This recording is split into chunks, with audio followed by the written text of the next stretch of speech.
Good evening बच्चों।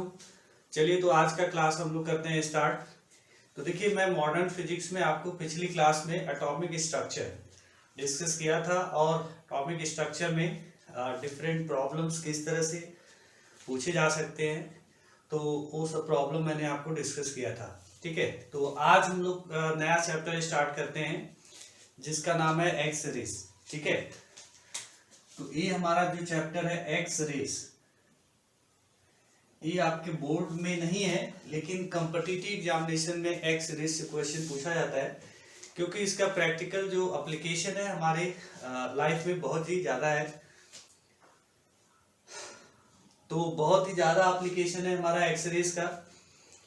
तो हम लोग क्या कर सकते हैं यहाँ पे कि एक्स रेस को कैसे प्रोड्यूस किया गया है, इसका हिस्टोरिकल बैकग्राउंड क्या है, उसके बारे में डिस्कस करेंगे और इसके एप्लीकेशंस क्या हैं उसको हम लोग डिस्कस करेंगे। तो कुछ पॉइंट्स हैं जो कि आपको ध्यान में रखना है। ठीक है, तो सबसे पहले तो हमारा जो एक्स रेज है वो एक्स रेज हमारा डिस्कवर कौन किया था, तो डब्ल्यू सी रोन्टजेन है, साइंटिस्ट का नाम है डब्ल्यू.सी. रोन्टजेन, जिन्होंने एक्स रेज को क्या किया था, डिस्कवर किया था। ठीक है, तो ये कोई एक्सपेरिमेंट कर रहे थे, तो एक्सपेरिमेंट के दौरान जो है कि कैथोड रेज का उनका एक्सपेरिमेंट चल रहा था। साइड में हमारा उनका फोटोग्राफिक प्लेट पड़ा हुआ था, तो फोटोग्राफिक प्लेट जो है वो ब्लैक हो गया। ठीक है, तो फोटोग्राफिक जो प्लेट होता है आपका वो ब्लैक होता है, तो उसमें देखा गया कि वो जो फोटोग्राफिक प्लेट है वो अफेक्टेड हो गया है।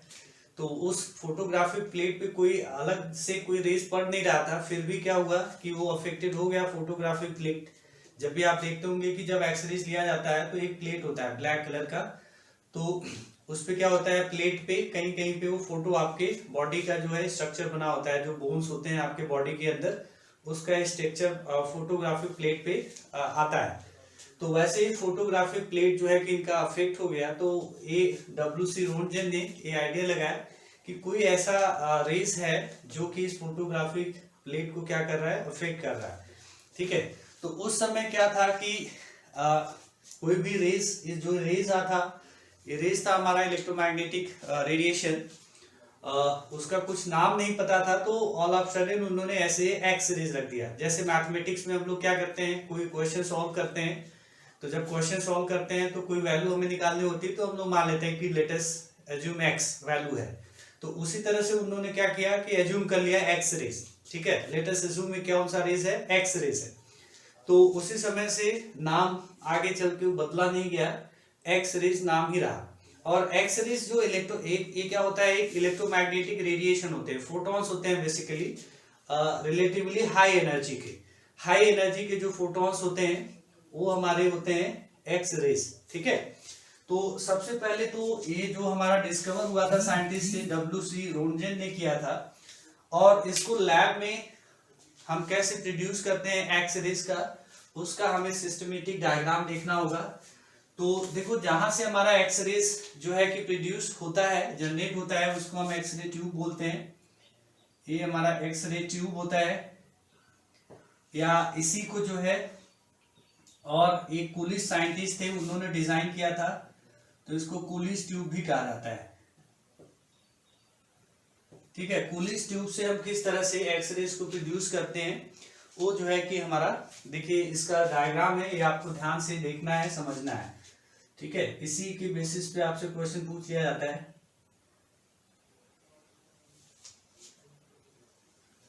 जो है कि इस तरह से होता है।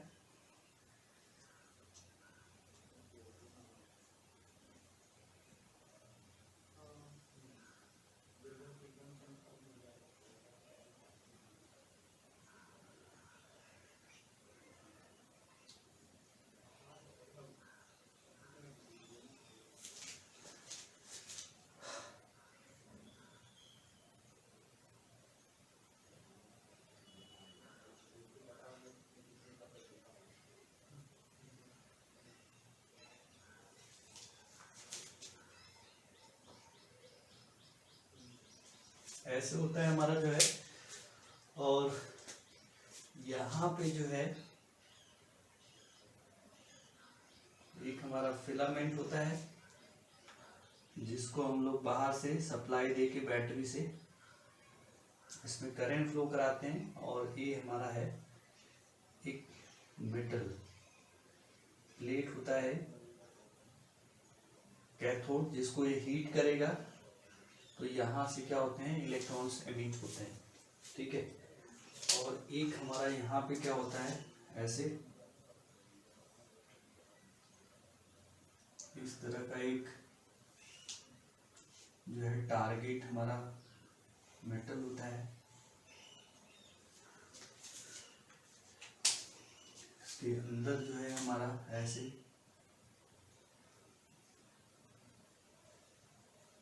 ये हमारा टारगेट मेटल होगा। इसी पे आके हमारा इलेक्ट्रॉन्स जो है कि लाइट करते हैं। और यहाँ से जो है हमारा एक ट्यूब लगा दिया जाता है।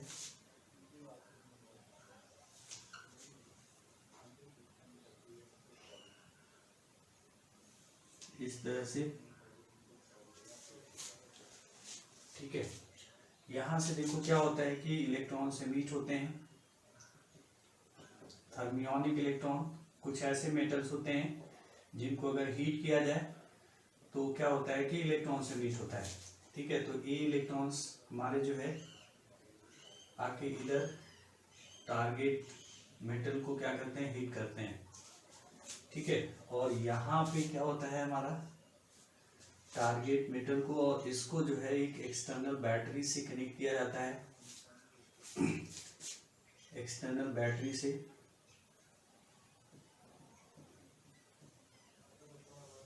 ऐसे। ये हमारा बैटरी बहुत ही ज्यादा हाई वोल्टेज का होगा।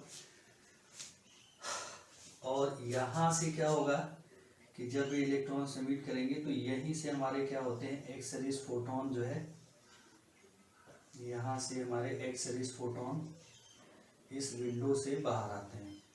ठीक है। यही हमारा एक्स सीरीज होता है। ये हमारा विंडो होता है, ट्रांसपेरेंट विंडो होता है। इससे हमारा एक्स सीरीज फोटोन बाहर आ जाएगा। इसमें हमारा क्या होता है, लिक्विड होता है वाटर। ठीक है। इसमें हम क्या करते हैं, कोल्ड वाटर भेजते हैं। ये हमारा कोल्ड वाटर होता है और इधर से हॉट वाटर बाहर आता है। ठीक है। ये होता है। इसको जो है ये हमारा है, इसको ग्लास चैम्बर बोलते हैं।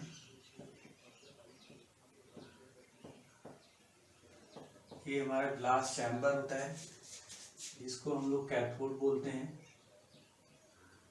ये कैथोड है और इसको हम एनोड बोलते हैं। ठीक है। ये हमारा एनोड होता है और ये हमारा एक टारगेट मेटल होता है। ठीक है। तो इस तरह से हमारा जो है कि देखो ये हमारा फिलामेंट है जिसमें हम करंट फ्लो कराएंगे। ये हमारा टारगेट मेटल है, ये टारगेट है। इस तरह से विंडो है।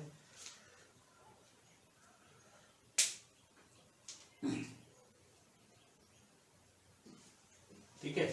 तो देखो ये हमारा कूलिज ट्यूब है, इसी को हम लोग बोलते हैं कूलिज।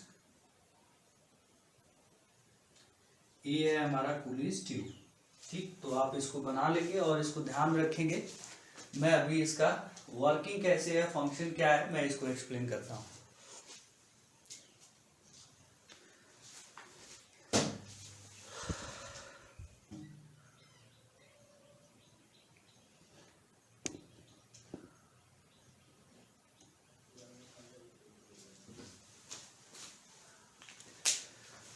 ठीक है।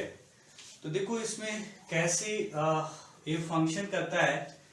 तो यहाँ पे देखो ये फिलामेंट है। इस फिलामेंट में यहाँ से बैटरी से करंट फ्लो कराते हैं। तो जब इसमें करंट फ्लो होता है तो क्या होता है कि फिलामेंट गर्म होता है, हीट जनरेट करता है। तो हीट जनरेट करेगा तो एक प्लेट होता है जिसको हम कैथोड बोलते हैं। कैथोड इसलिए बोलते हैं क्योंकि इस प्लेट से हमारा क्या होगा, इलेक्ट्रॉन्स एमिट होंगे। ठीक है, देखो कुछ इस इलेक्ट्रॉन्स को हम थर्मियोनिक इलेक्ट्रॉन्स बोलते हैं। एक हमारा फोटो इलेक्ट्रॉन्स होता है। फोटो इलेक्ट्रॉन्स क्या होता था कि कुछ ऐसे मेटल्स होते हैं जिनके ऊपर हमारा लाइट इंसिडेंट होगा तो उस मेटल के सरफेस से इलेक्ट्रॉन्स एमिट होते थे, उसको हम फोटो इलेक्ट्रॉन्स बोलते थे। लेकिन यहाँ पे कुछ ऐसे भी मेटल्स होते हैं जिनको अगर हम हीट करते हैं तो गर्म करते हैं, तो गर्म करेंगे तो क्या होगा कि उस मेटल प्लेट से हमारा इलेक्ट्रॉन्स एमिट होते हैं, इसको थर्मियोनिक इलेक्ट्रॉन्स बोलते हैं। ठीक है, तो यहाँ से इलेक्ट्रॉन्स एमिट होते हैं तो कुछ इनके पास स्पीड होता है, उससे धीरे धीरे आगे बढ़ते हैं। लेकिन हम इन इलेक्ट्रॉन्स को क्या करते हैं, एक्सेलरेट कराते हैं by applying A external battery. अब देखो जो ये एक्सटर्नल बैटरी है उसका जो वोल्टेज होता है वो किलो वोल्ट के ऑर्डर का होता है। ठीक है, 20,000 किलो वोल्ट। ऐसा इतना ज्यादा हाई वोल्टेज क्यों रखा जाता है, क्यों, क्योंकि हम यहाँ पे देखो ये बैटरी जो कनेक्टेड है वो एनोड और कैथोड के बीच में है। तो इस बैटरी की वजह से क्या होता है कि कैथोड और एनोड के बीच में एक इलेक्ट्रिक फील्ड जनरेट हो जाता है और इस इलेक्ट्रिक फील्ड का जो डायरेक्शन होगा वो पॉजिटिव टर्मिनल से निगेटिव टर्मिनल की तरफ होगा। मतलब कि इलेक्ट्रिक फील्ड का जो डायरेक्शन होगा वो इधर होगा। ठीक है, इलेक्ट्रिक फील्ड जनरेट हो जाता है यहाँ पे कैथोड और एनोड के बीच में। तो ए इलेक्ट्रिक फील्ड इलेक्ट्रॉन के ऊपर इस तरह से फोर्स अप्लाई करना स्टार्ट कर देते हैं, ए इलेक्ट्रिक फील्ड इनटू ई। ठीक है, तो इस वजह से इलेक्ट्रॉन क्या होता है, एक्सेलरेट होता है और एक्सेलरेट होगा वेलोसिटी गेन करेगा, मतलब इसकी काइनेटिक एनर्जी इलेक्ट्रॉन्स की क्या होगी, बढ़ेगी। तो इलेक्ट्रॉन की काइनेटिक एनर्जी बहुत ज्यादा बढ़ जाती है क्योंकि ये पोटेंशियल बहुत ज्यादा है। ठीक है, तो अगर मान लो कि यहाँ पे कोई इलेक्ट्रॉन जीरो काइनेटिक एनर्जी से मीट हुआ है और कैथोड और एनोड के बीच में जो पोटेंशियल डिफरेंस है वो v का है। ठीक है, तो जब ये इलेक्ट्रॉन इस एनोड के ऊपर पहुंचेगा तो इस इलेक्ट्रॉन की जो काइनेटिक एनर्जी होगी वो हो जाएगी E टाइम्स इंटू क्या, v, पोटेंशियल डिफरेंस। ठीक है, इलेक्ट्रॉन हमारा इतना काइनेटिक एनर्जी क्या करेगा, गेन कर लेगा। अब यही जो इलेक्ट्रॉन्स है, क्योंकि v बहुत ज्यादा है, किलो वोल्ट के ऑर्डर का है, तो यहाँ पे एनर्जी बहुत ज्यादा है, तो हाई एनर्जेटिक इलेक्ट्रॉन्स क्या करता है, ये जो टारगेट हमारा मेटल है, एक ऐसा मेटल हम यूज करते हैं जिसका मेल्टिंग पॉइंट क्या हो, बहुत ही ज्यादा हाई हो। ठीक है, अब मेल्टिंग पॉइंट हाइट क्यों होना चाहिए हम उसको डिस्कस करेंगे, अभी आपको बताएंगे। तो ये जो हाई एनर्जेटिक इलेक्ट्रॉन्स है वो आके क्या करते हैं, इस टारगेट मेटल से स्ट्राइक करते हैं। तो स्ट्राइक करेंगे तो इतना ज्यादा एनर्जी होता है इलेक्ट्रॉन्स के अंदर कि मेटल के अंदर इंटर कर जाता है। तो मेटल के अंदर इंटर करेगा तो ये क्या होगा, एटम से कोलाइड करेगा, कोलिजन होता है इसका। तो कोलिजन करता है तो इलेक्ट्रॉन्स अपने एनर्जी को क्या करता है, लूज करता है। ठीक है, तो एनर्जी जब लूज करेगा तो उसी का कुछ पार्ट कन्वर्ट होता है हमारा यहाँ पे एक्स रेज फोटोन में, और फाइनली इलेक्ट्रॉन्स हमारा क्या होता है, रुक जाता है जाके। ठीक है, तो देखो यहाँ पे जब इलेक्ट्रॉन कोलाइड करता है हाई एनर्जेटिक इलेक्ट्रॉन्स इस टारगेट मेटल से, तो हाई एनर्जेटिक इलेक्ट्रॉन्स की एनर्जी जो है वो लूज होती है। तो लूज कैसे होगा, कोलिजन में। तो कोलिजन में जो भी एनर्जी लूज होगा उसका कुछ पार्ट क्या होगा, एक्स रेज फोटोन में कन्वर्ट होगा, और कुछ पार्ट जो है जिस एटम से हमारा इलेक्ट्रॉन्स कोलाइड कर रहा है उसकी काइनेटिक एनर्जी को क्या करेगा, बढ़ाएगा। तो जब एटम का काइनेटिक एनर्जी बढ़ेगा टारगेट मेटल का, तो उसका टेम्परेचर भी क्या होगा, बढ़ेगा। तो यहाँ पे जो ये हमारा एनोड होता है या टारगेट हम कहते हैं, जो टारगेट मेटल है वो बहुत ज्यादा हीट हो जाता है, बहुत ही गर्म हो जाता है। तो अब गर्म हो जाएगा बहुत ज्यादा तो मेल्ट होने के चांसेस उसके हो जाएंगे। तो जब मेल्ट ही हो जाएगा तो फिर एक्स रेज यहाँ पे प्रोड्यूस नहीं होगा। तो देखो मेल्ट होने से बचाने के लिए क्या करते हैं, एक कूलिंग प्रोसेस हमने रखा है, ये ट्यूब लगाया है, इसमें हम ठंडा पानी पास कराते हैं तो ये क्या करता है, हीट एनर्जी यहाँ पे जो आपका एनोड में मतलब टारगेट मेटल में जो हीट जनरेट हो रहा है उसको क्या करेगा, ये वाटर एब्जॉर्ब करेगा और इधर से बाहर आ जाएगा। तो ये बेसिकली हमारा कूलिंग प्रोसेस है। ठीक है, यहाँ पे हम एक ट्रांसपेरेंट विंडो रखते हैं, जो एक्सरेज फोटोन हमारा एमिट होगा वो नीचे से यहाँ पे बाहर आ जाता है। ठीक है, तो ये हमारा बेसिक क्या है, इस कूलिंग ट्यूब का फंक्शन है।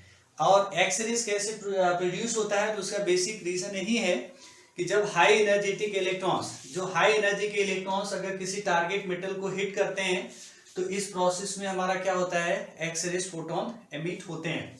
ठीक है, तो ये हमारा देखो कूलिंग ट्यूब है। अब यहां से जो एक्सरेज हमारा प्रोड्यूस होता है उस एक्सरेज में हमारे जो है अलग अलग वेवलेंथ का क्या होता है, एक्सरेज फोटोन एमिट होता है। ठीक है, और उसकी इंटेंसिटी अलग अलग होती है। तो अगर हम यहाँ पे intensity versus wavelength of X rays photon के बीच में एक ग्राफ ड्रॉ करें तो देखो वो ग्राफ हमारा कुछ ऐसा आता है, ठीक है। यहां पे हमने इंटेंसिटी लिख दिया, इंटेंसिटी ऑफ एक्स रेज, ठीक है, ये है इंटेंसिटी ऑफ एक्स रेज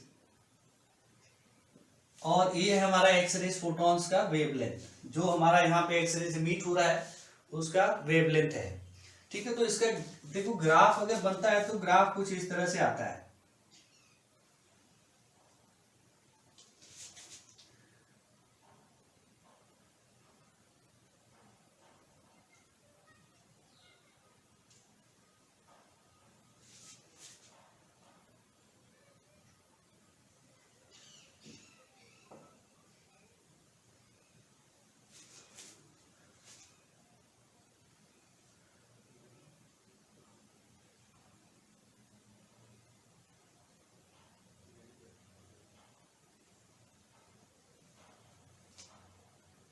ठीक है। ये हमारा जो है कि ऐसे इंफिनिटी तक चला जाता है आगे ऐसे, इसको हम लोग बोलते हैं के अल्फा एक्स रेज फोटोन और ये होता है हमारा के बीटा और ये हमारा होता है के एल, ये एल अल्फा और ये होता है हमारा एल बीटा, ठीक है। तो इस तरीके का हमारा जो है कि ग्राफ आता है intensity versus X rays photon का। ये हमारा लैम्डा मिनिमम है, मतलब कम से कम वेवलेंथ इतना पॉसिबल है, इसी को लैम्डा मिनिमम या इसी को हम लोग कट ऑफ वेवलेंथ बोलते हैं, ठीक है, कट ऑफ वेवलेंथ या यही हमारा थ्रेशोल्ड वेवलेंथ होता है, ठीक है। तो यहाँ पे देखो जो एक्स रेज फोटोन हमारा एमिट होता है इस प्रोसेस में, उस फोटॉन्स की जो इंटेंसिटी होती है, मतलब कि यहाँ पे जो अलग अलग वेवलेंथ के फोटॉन्स एमिट हो रहे हैं, तो कुछ वेवलेंथ के जो फोटॉन्स है उनका नंबर ज्यादा होगा, तो नंबर ज्यादा है तो मतलब इंटेंसिटी उनका क्या होगा, ज्यादा होगा। तो यहाँ पे देखा गया है कि इस तरह से वेवलेंथ कंटिन्यूअस यहाँ पे आता है, तो कंटिन्यूअस हमारा वेवलेंथ जो है कि बढ़ते जाता है, एक सर्टेन वेवलेंथ के नीचे अगर हमारा वेवलेंथ हो जाएगा तो फिर हमारा वो एक्स रेज फोटोन में नहीं जाता है, कुछ किसी दूसरे इलेक्ट्रोमैग्नेटिक रेडिएशन में आ जाएगा, ठीक है। तो यहाँ पे हमारा इस तरह से इंटेंसिटी जाएगा और देखा जाता है कि ग्राफ के अंदर कुछ शार्प जो है कि एजेस बन के आ जाते हैं, ठीक है, शार्प एजेस इस तरह से बन के आ जाते हैं, तो ये हमारा होता है, उसके बारे में भी हम आपको डिस्कस करेंगे। तो ये सभी चीजें आपको क्या करना है, ड्रॉ कर लेना है, तो आप इसको ड्रॉ कर लीजिए, फिर मैं आपको बता रहा हूं।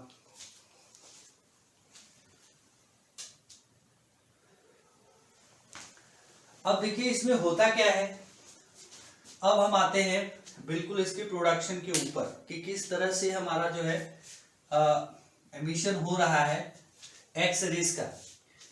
सो देखो क्या होता है कि जब ये हाई एनर्जी के इलेक्ट्रॉन्स, अगर हमने मान लिया थर्मियोनिक इलेक्ट्रॉन्स जो है बहुत ही कम एनर्जी से एमिट होते हैं, तो जीरो ऑलमोस्ट हमने मान लिया, तो यहाँ जीरो काइनेटिक एनर्जी से मतलब स्पीड जीरो है, और यहाँ पहुंचते पहुंचते इस इलेक्ट्रॉन की एनर्जी कितनी हो जाती है, ई इंटू वी, और ये वी ए वाला है, ठीक है।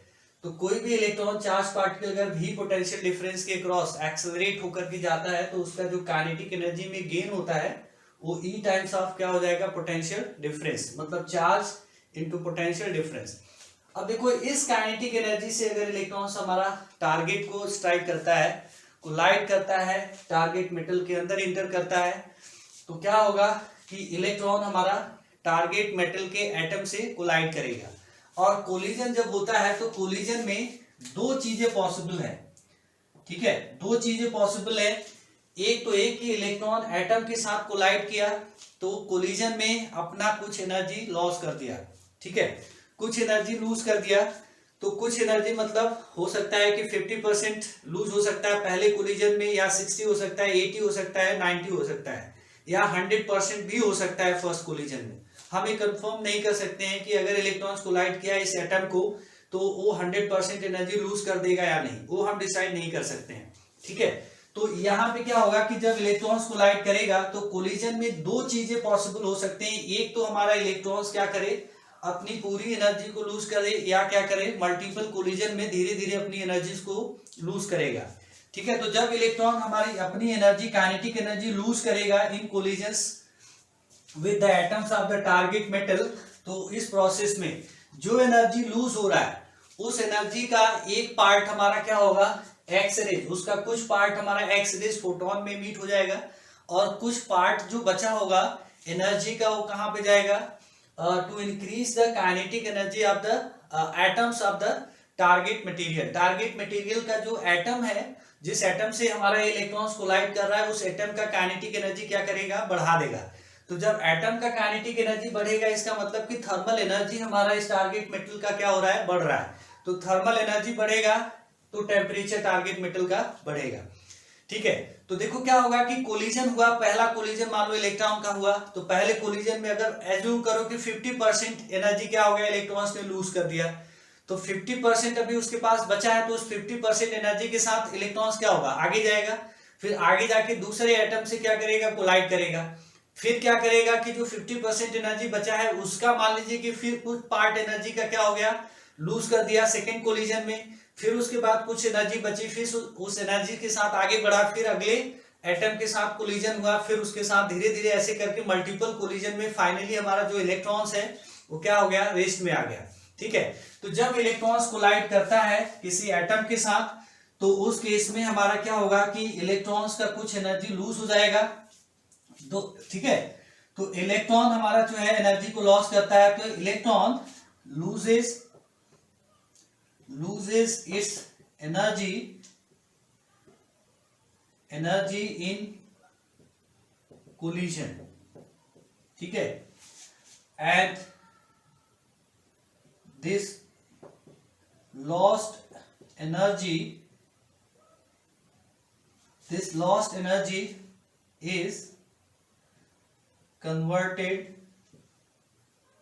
into X-rays photon and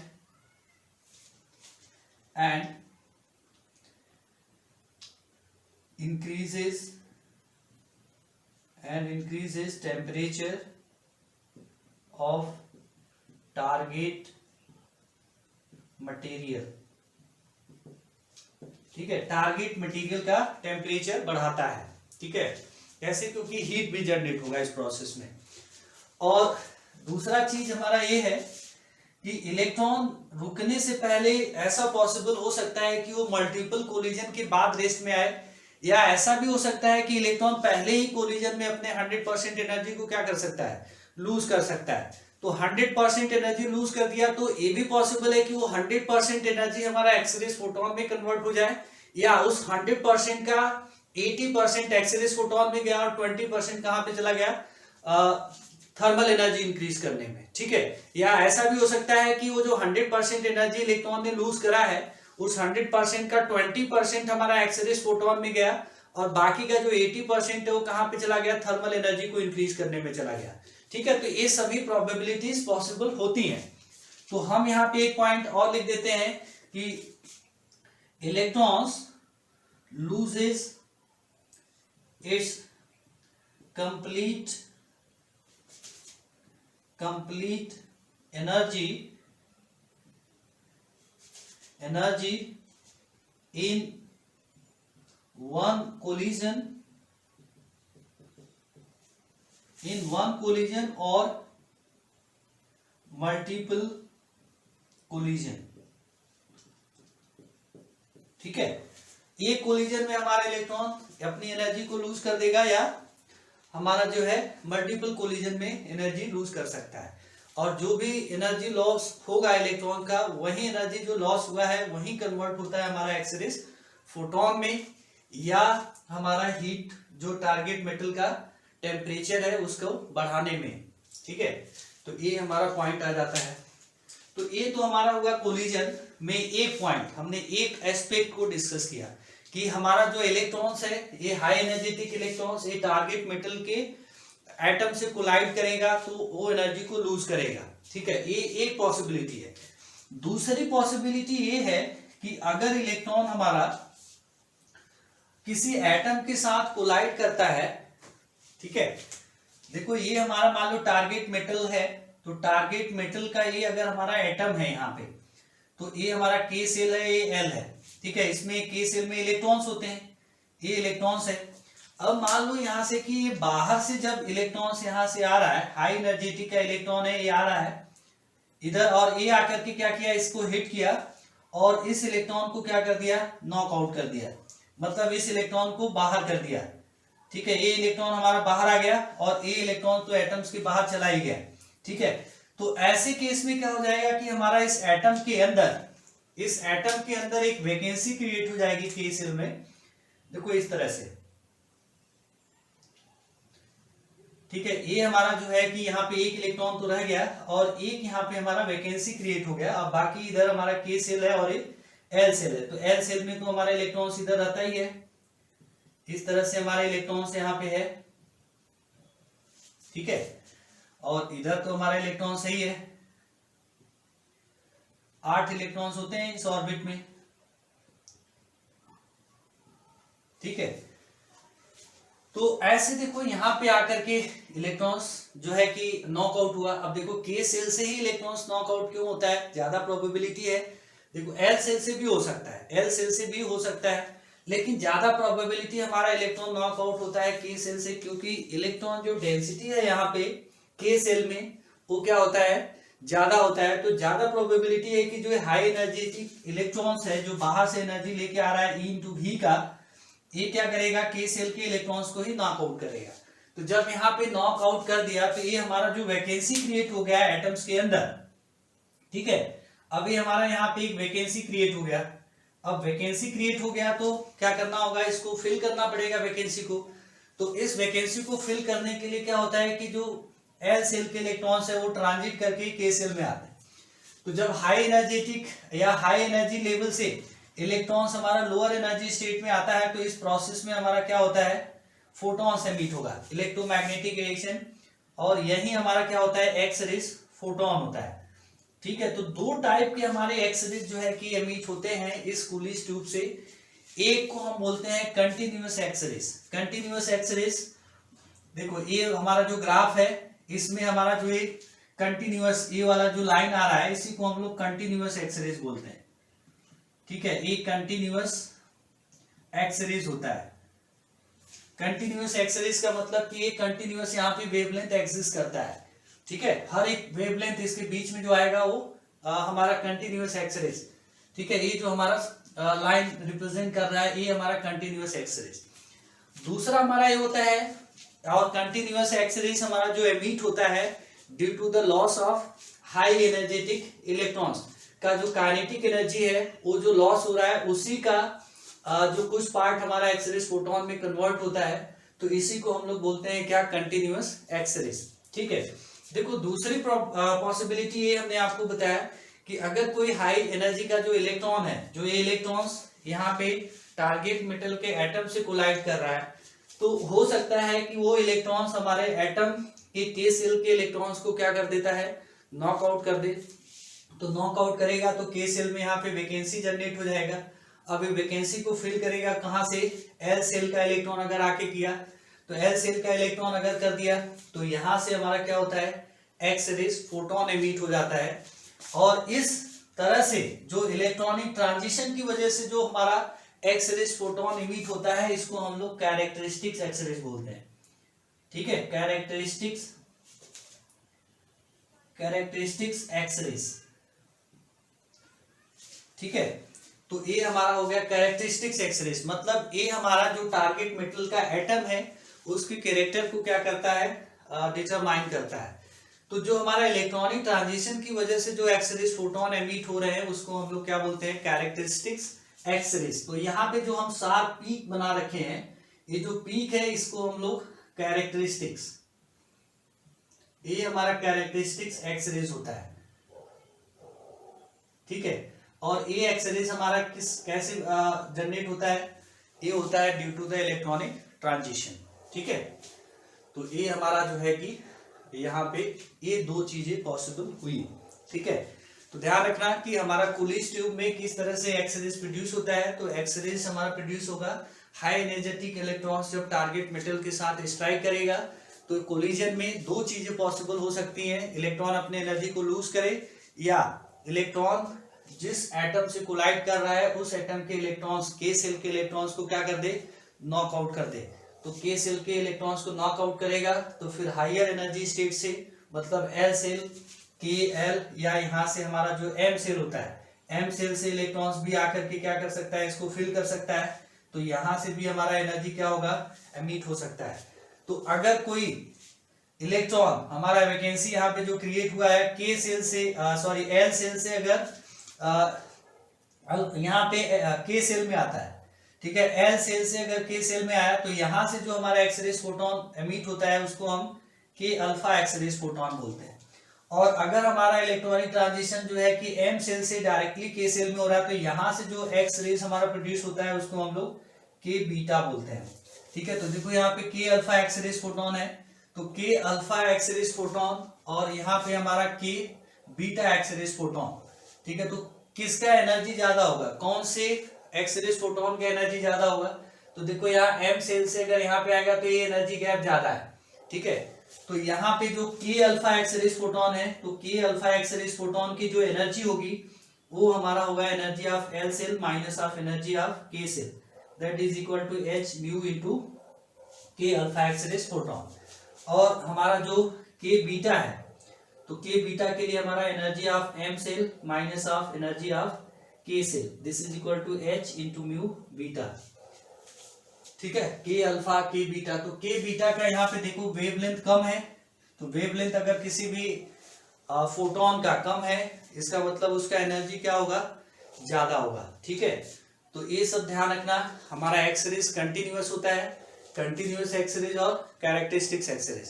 तो कंटिन्यूअस एक्सरेज जो हमारा इलेक्ट्रॉन एनर्जी लूज करता है कोलिजन में तो उसकी वजह से जनरेट होता है, और कैरेक्टरिस्टिक एक्सरेज जो होता है हमारा due to the electronic transition होता है। ठीक है, चलिए तो ये आप इसको ध्यान में रख लीजिए। और जब हमारा इलेक्ट्रॉनिक ट्रांजिशन होगा तो ये जो एनर्जी गैप होता है क्या है कि ये जो है हमारे हाई एटॉमिक नंबर्स के टारगेट मेटल्स यूज किए जाते हैं, तो इनके बीच में जो एनर्जी गैप होता है, ठीक है, डिफरेंट एनर्जी लेवल्स जो होते हैं इस एटम के, उसके बीच में जो एनर्जी गैप होता है वो ज्यादा होता है। तो ज्यादा होता है तो ज्यादा एनर्जी के फोटॉन से मीट होते हैं, और एक्स रेज जो होते हैं हमारे वो ज्यादा एनर्जी के ही फोटॉन्स होते हैं। और एक चीज ध्यान रखना कि जो एक्स रेज है, इस एक्स रेज के ऊपर कोई चार्ज नहीं होता है। ठीक है, ये हमारा एक्स रेज क्या होता है, रेडिएशन, ये चार्जलेस है, इस पे कोई चार्ज नहीं होता है। तो जब भी एक्स रेज को इलेक्ट्रिक फील्ड या मैग्नेटिक फील्ड में पास कराया जाएगा तो एक्स रेज हमारा डेविएट अपने ओरिजिनल पाथ से नहीं होगा, इसके ऊपर कोई भी इलेक्ट्रिक या मैग्नेटिक फोर्स एक्ट नहीं होता है एक्स रेज के ऊपर। ठीक है, तो ये सब चीजें आपको ध्यान में रखनी है। चलिए, तो ये हमारा जो है कि एक्स रेज हो जाता है। अब देखो इस एक्स रेज में जो हमारा एक कोलिज ट्यूब है, अगर हम इसमें कहें कि हमारा जो मिनिमम वेवलेंथ या मैक्सिमम एनर्जी का जो एक्स रेज फोटोन एमिट हो सकता है उसका एनर्जी या उसके करस्पॉन्डिंग, अगर फोटोन हमारा मैक्सिमम एनर्जी का है तो उसके करस्पॉन्डिंग जो वेवलेंथ आएगा वो मिनिमम होगा, उसी को हम लोग क्या बोलेंगे, कट ऑफ वेवलेंथ बोलेंगे। ठीक है, कट ऑफ वेवलेंथ। तो कट ऑफ वेवलेंथ क्या होगा इस केस में, तो देखो इसको कैसे निकालेंगे। So the maximum energy X-rays photon, the maximum energy X-rays photon, maximum energy जो होगा एक्स-रेज फोटोन का वो कितना हो सकता है। ठीक है, तो जो मैक्सिमम एनर्जी हो सकता है एक्स-रेज फोटोन का वो हो सकता है हमारा जो इलेक्ट्रॉन्स की एनर्जी है, तो इलेक्ट्रॉन की एनर्जी है E इंटू क्या, V। ज्यादा से ज्यादा जो इस इलेक्ट्रॉन की एनर्जी हो सकती है वो कितना हो सकती है, E इंटू V। अब यही इलेक्ट्रॉन अगर मान लो टारगेट से जाके स्ट्राइक किया और पहले ही कोलिजन में इसने अपना पूरा एनर्जी क्या कर दिया, इलेक्ट्रॉन्स ने लूज कर दिया, 100% एनर्जी लूज कर दिया, और उस 100% एनर्जी का 100% कन्वर्जन हो गया किसमें, एक्स रेज फोटोन में। ठीक है, तो अब यही जो एक्सरेज फोटोन होगा एमिट होगा उसकी एनर्जी जो होगी वो क्या होगी, मैक्सिमम होगी। तो ये हमारा एनर्जी आ गया। अब एनर्जी जो है इसके करस्पॉन्डिंग हमारा वेवलेंथ जो होगा वो मिनिमम होगा, तो यहां से हम एच सी डिवाइडेड बाई क्या लिखेंगे, लैम्डा मिनिमम, और ये हमारा होगा ई इंटू वी।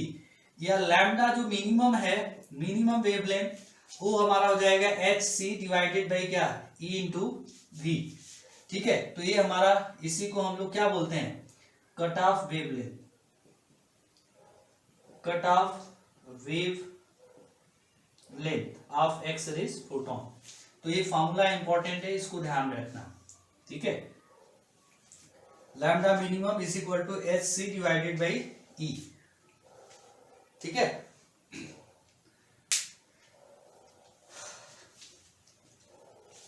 तो ये वाला देखो लैम्डा कट ऑफ वेवलेंथ यहाँ पे इस पॉइंट से दिखाया जाता है, ये हमारा लैम्डा मिनिमम है, इससे कम वेवलेंथ नहीं पॉसिबल है।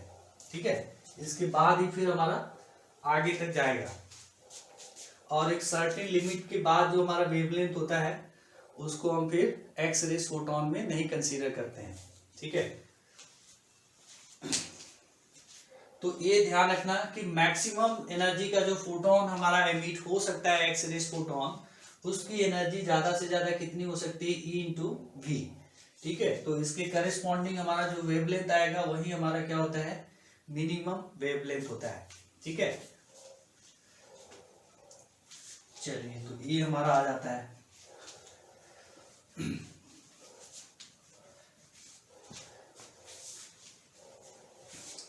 अब यहाँ पे देखो कुछ चीजें हैं जो पुलिस ट्यूब में मैं अभी आपको बताऊं कि जो एक्स रेज फोटोन का लैम्डा मिनिमम है।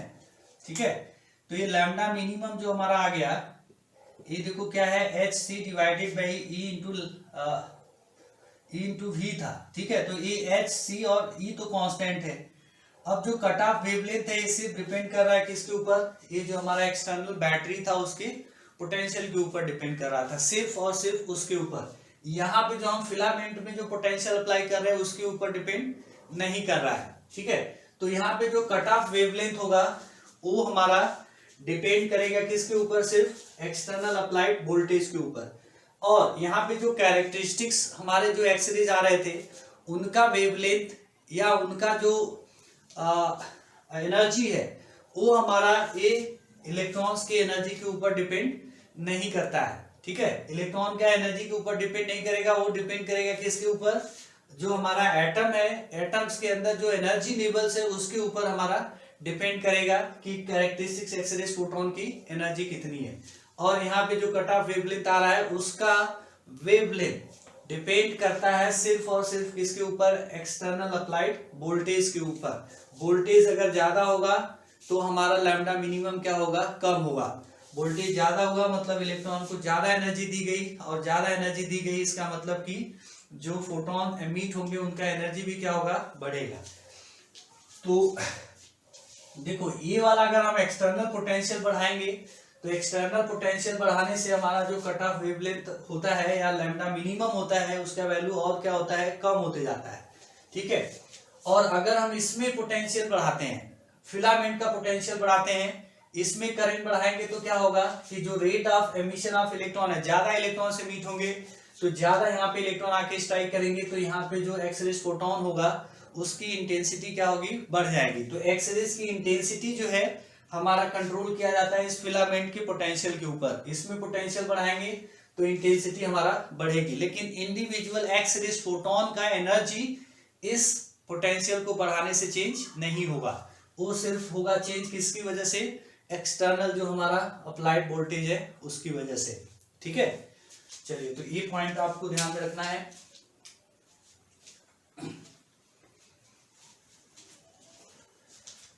तो हमारा जैसा कि हमने आपको बता दिया कि एक्सरेज जो होता है हमारा दो टाइप का होगा, कैरेक्टरिस्टिक्स एक्सरेज और हमारा कंटिन्यूअस एक्सरेज। तो कंटिन्यूअस एक्सरेज को प्रोड्यूस करने का जो होता है मेथड, हमारा प्रोसीजर है या जो रीजन है कैरेक्टरिस्टिक्स के लिए, वो इलेक्ट्रॉनिक ट्रांजिशन है। एटम्स हमारा क्या होता है, आयोनाइज हो जाता है, फिर वैकेंसी क्रिएट होती है के सेल में। अब उस के सेल के वैकेंसी को फिल करने के लिए हमारा क्या होगा, हायर एनर्जी स्टेट से इलेक्ट्रॉन्स आएंगे।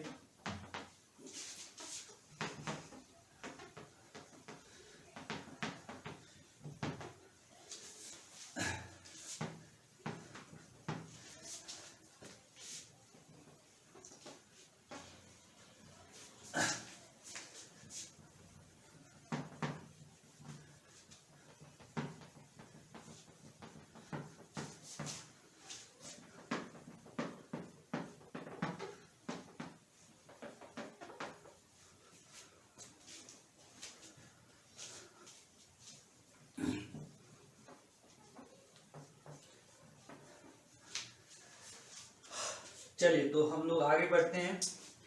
देखिए हम कैरेक्टरिस्टिक्स एक्सरेज के बारे में थोड़ा और डिस्कस करते हैं। यहाँ पे हमारा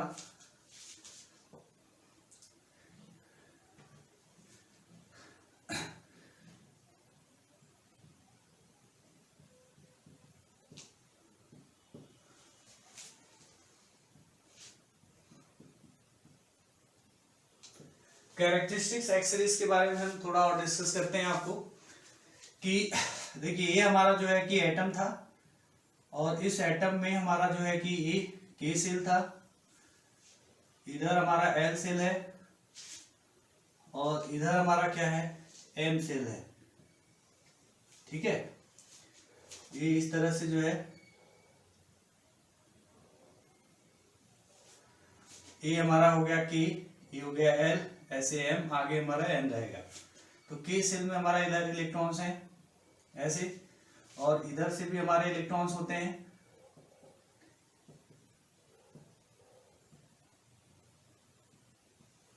और इधर भी हमारे इलेक्ट्रॉन्स होते हैं। ठीक है, तो अब देखो क्या होगा कि अगर हमारा बाहर से जो हाई एनर्जेटी का इलेक्ट्रॉन्स होता था, जो बाहर से हमारा ये इलेक्ट्रॉन्स आके यहां से क्या किया, इसको नॉकआउट कर दिया, बाहर कर दिया, तो यहाँ पे जो हमारा वैकेंसी क्रिएट हुआ, इस वैकेंसी को हमने कहा कि अगर हमारा कोई एल सेल का इलेक्ट्रॉन आके अगर फिल करता है तो इस प्रोसेस में जो फोटोन से मीट होता है उसको हम लोग के अल्फा एक्स रेज फोटोन बोलते हैं। ठीक है, या अगर इसी वैकेंसी को यहाँ पे ये जो है हमारा एम सेल का कोई इलेक्ट्रॉन जाके फिल कर दे, ठीक है, अगर यहाँ पे एम सेल का अगर कोई इलेक्ट्रॉन जाके फिल करेगा तो यहां से जो हमारा फोटोन एमिट होगा उसको हम लोग क्या बोलेंगे, के बीटा एक्स रेज फोटोन। तो आप देख सकते हो कि के बीटा एक्स रेज फोटोन की जो एनर्जी है, ठीक है, energy of K beta X rays photon that is greater than energy of K alpha X rays photon, क्योंकि एनर्जी गैप एम सेल और के सेल में क्या है, ज्यादा है in comparison of L shell और एम सेल में। ठीक है, तो ये हो गया। अब देखो यहाँ पे कभी कभी क्या होता है कि कुछ इलेक्ट्रॉन्स हमारे, अगर यहां से वैकेंसी क्रिएट हो गया इलेक्ट्रॉन, मान लो कि यहां से अगर फिल करके चला गया इलेक्ट्रॉन इसमें, तो अब हमारा क्या होगा कि यहाँ पे एल सेल में वैकेंसी क्रिएट हो जाएगी। तो अब यहाँ पे वैकेंसी क्रिएट हो जाएगी तो हमको एम सेल से क्या होगा, इलेक्ट्रॉन ट्रांजिट होके इसको फिल करेगा। तो इस प्रोसेस में भी क्या होता है, हमारा एक्स रेज फोटोन एमिट होता है। तो इसको हम लोग बोलते हैं के नहीं, एल अल्फा। ठीक है, अगर हमारा एम सेल से एल सेल में इलेक्ट्रॉन ट्रांजिट होके जाएगा तो क्या होगा, इस प्रोसेस में भी हमारा एक्स रेज फोटोन एमिट होते हैं, उसको हम एल अल्फा, या इसके हायर एनर्जी स्टेट मान लो एम और एन, यहाँ एन सेल का कोई हो गया, यहां से इलेक्ट्रॉन हमारा अगर एल सेल के वैकेंसी जो है उसको फिल करने के लिए अगर गया तो यहां से जो हमारा फोटोन से मीट होगा एक्स रेज फोटोन, उसको हम लोग क्या बोलेंगे, एल बीटा। ठीक है, इसी तरह से हमारा जो है कि L alpha, L beta, L gamma, या के अल्फा, के बीटा, के गामा, इस तरह से हमारे एक्स रेज फोटॉन्स एमिट होते रहते हैं। ठीक है, तो ये हमारा कैरेक्टरिस्टिक्स एक्स रेज है। चलिए तो आप इसको बना लीजिए, नोट कर लीजिए। अब इसके बाद जो है कि एक होता है हमारा जो है मोजलेस लॉ। तो मोजलेस लॉ को डिस्कस करने से पहले हम देखिए यहाँ पे आपको इस तरह से कुछ एनर्जी लेवल्स जैसे बना देते हैं।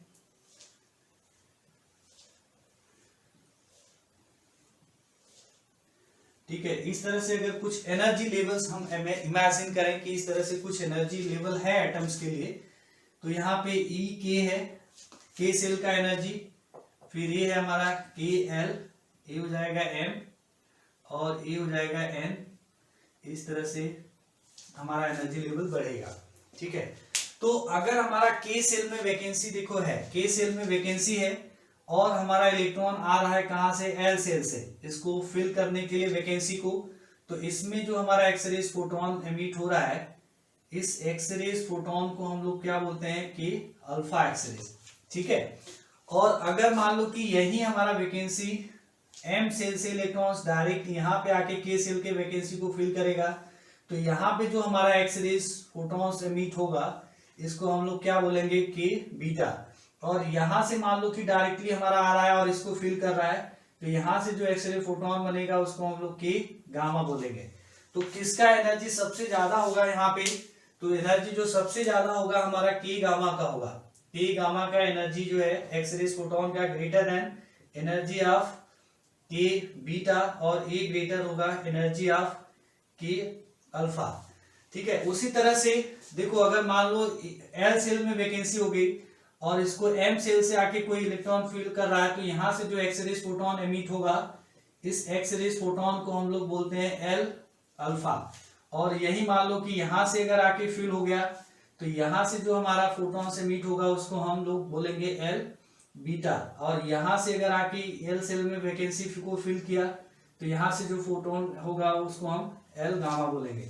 ठीक है, तो ये हमारे क्या होते हैं, कैरेक्टरिस्टिक्स एक्स रेज होते हैं। ठीक है, तो आप इसको नोट कर लेंगे और ये सब ध्यान में रखेंगे। Characteristics X rays due to the transition of electrons inside the target metal element. अब देखो यहां पे जो है एक हमारा आता है मोजलेस लॉ। ठीक है, मोजलेस लॉ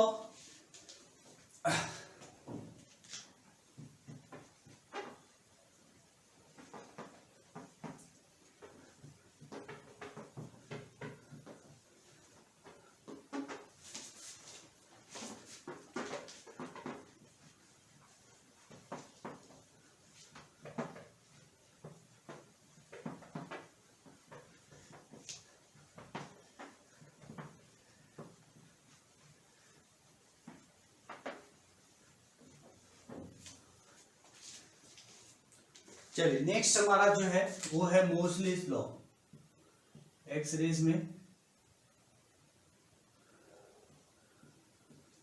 मोजलेस लॉ, मोजले ने देखो क्या हुआ था, मोजले साइंटिस्ट थे, मोजले ने एक्सपेरिमेंट किया ऑन कैरेक्टरिस्टिक्स एक्स रेज।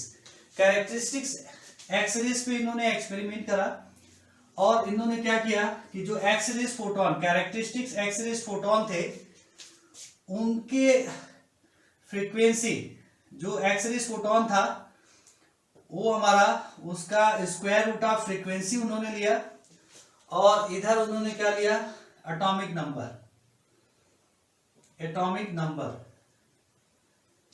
ठीक है, एटॉमिक नंबर Z के बीच में एक क्या किया, ग्राफ ड्रॉ किया। तो उन्होंने पाया कि एक स्ट्रेट लाइन इस तरह से, ऑलमोस्ट उनको एक स्ट्रेट लाइन का इक्वेशन मिला। ठीक है, ये हमारा मतलब कि ये इक्वेशन उन्होंने मोजले लॉ इस तरह से कि A into Z minus B, इस फॉर्म का जो है कि एक रिलेशन उन्होंने एस्टेब्लिश किया था। ये है हमारा के अल्फा, के अल्फा एक्स रेज फोटोन का जो है फ्रीक्वेंसी है, उसका स्क्वायर रूट, और यहाँ पे जो टारगेट मेटल जो लेते थे, तो टारगेट मेटल का जो एलिमेंट होता था उसको क्या करते थे, चेंज करते थे अलग अलग एटॉमिक नंबर का। तो अलग अलग एटॉमिक नंबर का जो मेटल है टारगेट मेटल, उसका जो X rays photon, characteristics X rays photon मतलब के अल्फा एक्सरेज फोटोन जो एमिट होता था, उसकी फ्रीक्वेंसी का स्क्वायर रूट और यहाँ पे एटॉमिक नंबर, उसके बीच में इन्होंने क्या किया, एक ग्राफ ड्रॉ किया। तो ग्राफ ड्रॉ किया तो ये जो ग्राफ हमारा आया ये कैसा आया, लीनियर स्ट्रक्चर का है। तो इस बेसिस पे मोजले ने ये कंक्लूजन ड्रॉ किया कि जो एलिमेंट का कुछ सर्टेन प्रॉपर्टीज है, वो सर्टेन प्रॉपर्टीज एक इंटरवल, ठीक है, एक फिक्स इंटरवल के बाद क्या हो रहा है, हमारा चेंज हो रहा है। ठीक है, तो क्या था कि उनके समय में जब ये एक्सपेरिमेंट उन्होंने किया था, उस समय जो एलिमेंट्स होते थे हमारे केमिस्ट्री में, एलिमेंट्स वो पीरियोडिक टेबल में अरेंज किए गए थे, on the basis of atomic weight, ठीक है। एटॉमिक वेट के बेसिस पे जो है कि एलिमेंट्स को पीरियोडिक टेबल में प्लेस दिया गया था। तो जब मोजले ने ये एक्सपेरिमेंट किया तो उस बेसिस पे उन्होंने ये पाया कि जो केमिकल प्रॉपर्टीज होते हैं किसी भी एलिमेंट का, वो एटॉमिक वेट के ऊपर ना डिपेंड करके, वो डिपेंड करता है किसके ऊपर, एटॉमिक नंबर। एटॉमिक नंबर क्या होता है किसी भी एटम का, the number of proton in the nucleus या number of proton in the atom. किसी भी एटम का जो एटॉमिक नंबर है वो क्या रिप्रेजेंट करता है, number of proton in the nucleus, ठीक है। तो उन्होंने ये बताया कि जो है एलिमेंट्स का केमिकल प्रॉपर्टीज डिपेंड करता है on atomic number, not on the atomic weight. तो ऐसे बेसिस पे फिर जो है एलिमेंट्स को क्या किया, पीरियोडिक टेबल में फिर से रीअरेंज किया गया। तो उसमें बहुत सारे जो ड्रॉबैक्स थे पीरियोडिक टेबल्स में, जो प्रॉपर्टीज थे, एनोमलीज थी, उसको क्या किया गया, इस रूल को फॉलो करते हुए एटॉमिक स्ट्रक्चर को बेस बना करके अरेंज किया गया। तो बहुत सारी एनोमलीज जो थी, हमारा ड्रॉबैक था पीरियोडिक टेबल का, वो क्या हो गया, रिमूव हो गया, ठीक है। तो देखो इसमें किस तरह से मोजलेस ने क्या किया था, उन्होंने ये किया था कि अगर कैरेक्टरिस्टिक्स एक्सरेज है, कोई हमारा एलिमेंट है, तो यहां से हमारा के अल्फा एक्सरेज फोटोन अगर है, ठीक है, तो के अल्फा एक्सरेज फोटोन में हमारा ये मान लो कि के सेल है और ये हमारा एल सेल है, तो यहाँ पे एक वैकेंसी है, तो यहां से इस वैकेंसी को फिल करने के लिए एल सेल से अगर कोई इलेक्ट्रॉन्स आता है तो क्या होगा यहाँ पे कि ये हमारा एक्सरेज के अल्फा एक्सरेज फोटोन हमारा एमिट हो जाएगा। तो इस के अल्फा एक्सरेज फोटोन का जो फ्रीक्वेंसी है म्यू के अल्फा, उसको हम लोग कैसे कैलकुलेट करेंगे तो देखो जब हमारा इलेक्ट्रॉन यहां से यहां ट्रांजिट करता है, तो इलेक्ट्रॉन ट्रांजिशन में ये जो इलेक्ट्रॉन है इसके ऊपर से क्या होता है, इस इलेक्ट्रॉन जो ट्रांजिट कर रहा है, तो इस इलेक्ट्रॉन के ऊपर ये हमारा मान लो कि Z है यहाँ पे, तो इसके ऊपर जो चार्ज आ जाएगा Z ही आ जाएगा। तो ये जो न्यूक्लियस का चार्ज है, अभी एक इलेक्ट्रॉन से यहाँ पे बचा हुआ है के सेल में, तो ये इलेक्ट्रॉन क्या करता है, इस न्यूक्लियस के चार्ज को स्क्रीन करता है, स्क्रीनिंग इफेक्ट होता है केमिस्ट्री में। तो ये क्या होगा, इलेक्ट्रॉन एक क्लाउड फॉर्म कर देगा आपका न्यूक्लियस के अराउंड, तो जिसकी वजह से ये जो इलेक्ट्रॉन ट्रांजिट हो रहा है एल सेल से के सेल में, तो इसके ऊपर जो इफेक्टिव न्यूक्लियर चार्ज होगा वो हमारा Z -1 इंटू क्या हो जाएगा E। एक इलेक्ट्रॉनिक चार्ज इसका क्या होगा, पॉजिटिव चार्ज, इसको ये घटा देगा जो के सेल में एग्जिस्ट हो रहा है, ठीक है। और बाकी के जो इलेक्ट्रॉन्स हैं उनका इफेक्ट अगर इसके ऊपर उसको नेग्लेक्ट कर दिया जाए, तो यहाँ पे जो हमारा एक बोर्स मॉडल होता था एटॉमिक स्ट्रक्चर के लिए, उसको अगर हम अप्रोक्सीमेटली यहाँ पे यूज करेंगे, तो देखो उसके लिए क्या हो जाएगा, हमारा जो एनर्जी होता था, नहीं फोटोन अगर हमारा या जो भी इलेक्ट्रॉन्स ट्रांजिशन में था हायर एनर्जी से लोअर एनर्जी स्टेट में, तो जो फोटोन एमिट होता था उसका एनर्जी अगर हम लोग लिखते थे, तो एनर्जी हमारा h nu is equal to ये आता था हमारा r c इंटू एच, और ये हो जाएगा हमारा z -1 का होल स्क्वायर, जो यहाँ पे चार्ज ये इलेक्ट्रॉन्स मीट करेगा, और ये हमारा हो जाएगा कि के लिए हमारा n इज इक्वल टू 1 होता है और इसके लिए हमारा होता है 2, तो 2 से 1 में आता है, तो यहाँ पे 1 स्क्वायर -1/2 स्क्वायर, इस तरह से एनर्जी दिया जाता है, ठीक है। ये R हमने रिडबर्ग कांस्टेंट ये सब बताया था। तो देखो ये यहाँ पे जो म्यू अल्फा आ जाएगा हमारा, इसको ये हमारा H और H कैंसिल हो जाएगा, तो ये बचेगा यहाँ पे RC, और ये हो जाएगा Z -1, और ये 1 -1/4 मतलब 3/4 आ जाएगा यहाँ से। तो ये हमारा देखो क्या हो जाएगा, ये आ गया 3/4 इंटू Z -1 का होल स्क्वायर, ये हो जाएगा म्यू अल्फा।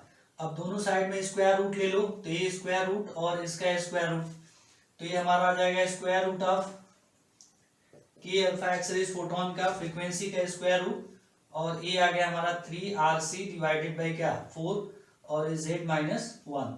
तो देखो इस इक्वेशन को अगर हम एग्जैक्टली मोस्टलेस इक्वेशन से कंपेयर करेंगे, तो यहाँ पे A का जो वैल्यू है, A कांस्टेंट है, और इसका वैल्यू आ जाएगा हमारा 3RC डिवाइडेड बाई 4, और B का जो वैल्यू आ जाएगा वो क्या हो जाएगा 1, ठीक है। तो यहाँ पे इनके फॉर्मूले में जो A और B हमारा क्या है, कांस्टेंट है, तो उसका वैल्यू इस तरह से आ जाता है के अल्फा एक्सरेज फोटोन के लिए, ठीक है।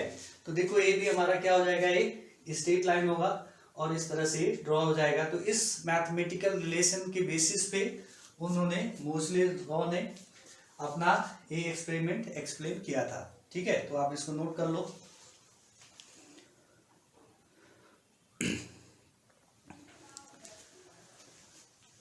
तो आप देखो इसको नोट कर लीजिए और इसी के कॉन्सेप्ट के ऊपर ये हमारा जो है कि मोसलेस लॉ आ जाता है। ठीक है, तो ये जो मोसलेस लॉ था ये काफी इंपॉर्टेंट था, क्योंकि इस एक्सपेरिमेंट के बेसिस के ऊपर पूरे पीरियोडिक टेबल का जो स्ट्रक्चर है उसको बदल दिया गया था। स्टार्टिंग में जब पीरियोडिक टेबल डिजाइन किया गया था तो पीरियोडिक टेबल में जो एलिमेंट्स का अरेंजमेंट था, आपने केमिस्ट्री में पढ़ा होगा कि ये एटॉमिक वेट के ऑर्डर में अरेंज किया गया था। ठीक है, फिर इसके बाद इस एक्सपेरिमेंट के बाद मोसलेस ने चेंज किया, एटॉमिक वेट के ऑर्डर में जो एलिमेंट्स हमारे अरेंज थे पीरियोडिक टेबल में, तो उसकी वजह से क्या थे, बहुत सारे ड्रॉबैक आ रहे थे। ठीक है, बहुत सारे एनोमलीज बिहेवियर में सर्टेन जो है कि एक ऑर्डर नहीं था चेंज का। तो इसको फिर एलिमेंट्स को क्या हुआ, पीरियोडिक टेबल में atomic structure means atomic number के ऑर्डर में जब अरेंज किया गया तो उससे देखा गया कि बहुत सारे एनोमलीज क्या हो गए, रिड्यूस हो गए। तो ये बेस्ट माना गया और आज भी पीरियोडिक टेबल में जो एलिमेंट्स अरेंज्ड हैं वो हमारे एटॉमिक नंबर के ही बेसिस पे अरेंज्ड हैं। और कैरेक्टरिस्टिक्स हमारा एक्स रेस जो एमिट होता है एलिमेंट से, टारगेट एलिमेंट से, उसका क्या हमारा मैथमेटिकल रिलेशन होता है, तो इसका बोर मॉडल से हम अप्रोक्सीमेशन करके निकालते हैं। तो देखो इस तरह से हमारा जो है कि स्ट्रक्चर आता है। कोई एटम है, इसके क्या हुआ, इसका के सेल का जो इलेक्ट्रॉन्स है वो नॉकआउट हो गया तो एक वैकेंसी क्रिएट हो गई। अब वैकेंसी क्रिएट हुई तो यहाँ से एल सेल से इलेक्ट्रॉन ट्रांजिट होके इसमें आया के सेल में, तो क्या होगा, इसके करस्पॉन्डिंग हमारा के अल्फा एक्स फोटोन एमिट होगा। अब देखो ये जो इलेक्ट्रॉन है, तो हमने कहा कि न्यूक्लियस का जो चार्ज है वो एक, ये जो वाला इलेक्ट्रॉन है वो क्लाउड फॉर्म कर देता है न्यूक्लियस के अराउंड। तो ये जो चार्ज है न्यूक्लियस के ऊपर Ze, उसका अमाउंट एक इलेक्ट्रॉनिक चार्ज से क्या कर देता है, रिड्यूस कर देता है। तो Z-1 इलेक्ट्रॉनिक चार्ज का ही इफेक्ट इस इलेक्ट्रॉन पे होता है जब ये ट्रांजिट करता है। ठीक है, तो इस प्रोसेस में हम लोगों ने देखा था इसके पहले वाले चैप्टर में टॉपिक स्ट्रक्चर में कि अगर सिंगल इलेक्ट्रॉन सिस्टम है हमारा, तो उसमें अगर हायर एनर्जी स्टेट से लोअर एनर्जी स्टेट में कोई इलेक्ट्रॉन अगर ट्रांजिट करता है तो उसमें जो एनर्जी इमिट होता है फोटोन की, वो इस फॉर्मूले से दिया जाता था। ठीक है, RCH हमारा क्या होता है, एनर्जी होता है हमारा RCH 13.6 इलेक्ट्रॉन वोल्ट का होता है एनर्जी RCH। R हमने रिडबर्ग कांस्टेंट बताया था, C speed of light, H हमारा प्लैंक कांस्टेंट है। तो यहाँ से इसको आप सिंप्लीफाई अगर करते हैं तो के अल्फा एक्स रेज फोटोन की एनर्जी हमारी इस तरह से आ जाती है। अब यहाँ से अगर आप कंपैरिजन करते हो तो ए का जो वैल्यू है यहाँ पे कांस्टेंट है ए और बी, तो ए और बी हमारा देखिए ए वैल्यू आ जाता है। ठीक है, और ये हमारा जेड है। तो जैसे जैसे जेड चेंज होगा वैसे वैसे हमारा यहाँ पे के अल्फा एक्स रेज फोटोन की जो फ्रीक्वेंसी है वो क्या होगी, बदलती जाएगी, चेंज होती जाएगी, बढ़ती जाएगी। ठीक है, तो यही हमारा क्या है, मोसलेस लॉ है और यही आपका क्या है, एक्स रेज। ठीक है, तो आप इसको एक बार थोड़ा concept of physics SC Verma से आप देख लीजिएगा और इसको ध्यान रखिएगा। तो एक कॉम्पिटिटिव एग्जाम के पॉइंट ऑफ व्यू से इम्पोर्टेंट है और प्लस आप प्रैक्टिकल लाइफ में एक्स रेज को यूज करते हैं तो वहाँ भी आपको काम आ जाएगा। ठीक है, तो चलिए आज के लिए हम लोग इतना ही रखते हैं। एक चैप्टर हमारा मॉडर्न फिजिक्स में और है न्यूक्लियर फिजिक्स। ठीक है, तो उसको हम नेक्स्ट क्लास में डिस्कस कर लेंगे। ठीक है, so thank you very much, keep studying.